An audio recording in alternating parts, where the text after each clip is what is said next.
What's up, peeps? I'm from Group 6 and I'm Margoneth M. de la Serna.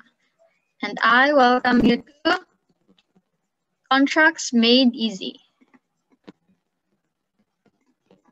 So previously, we have tackled Article 1305, in which we discussed about the definition of contract, the stages of contract, and classifications of contract. Anyway, for an additional information, there are many kinds of classifications of contract. But in my previous video, I have only discussed the important ones. So going back, we are now discussing Article 1306. So Article 1306 provides that the contracting parties may establish such stipulations, clauses, terms, and conditions as may deem convenient, provided that they are not contrary to law, morals, good customs, public order, or public policy. Now, when we say valid contracts, it should meet all legal requirements in order for it to be valid. This will be discussed in Article 1318. And in this article, we will talk about the limitations of a contract for it to be valid.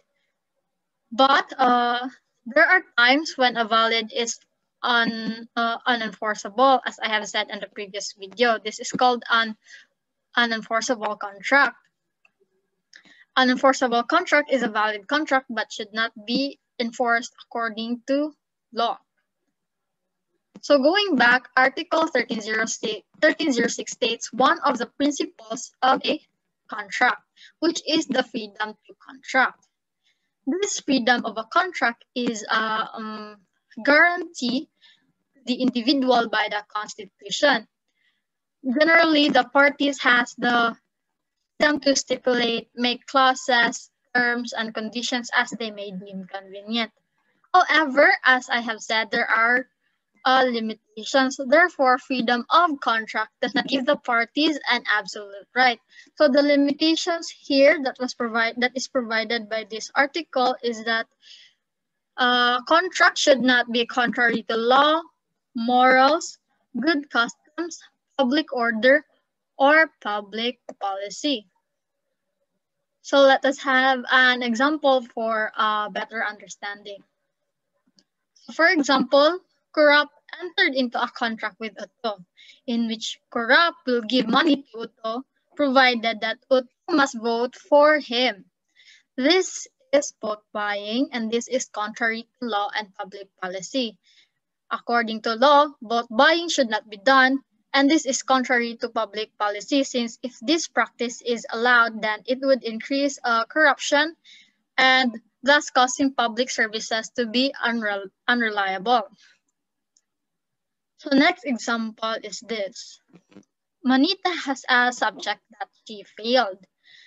Manito, who is the teacher, tells her that he would ask her in return that she will be his servant.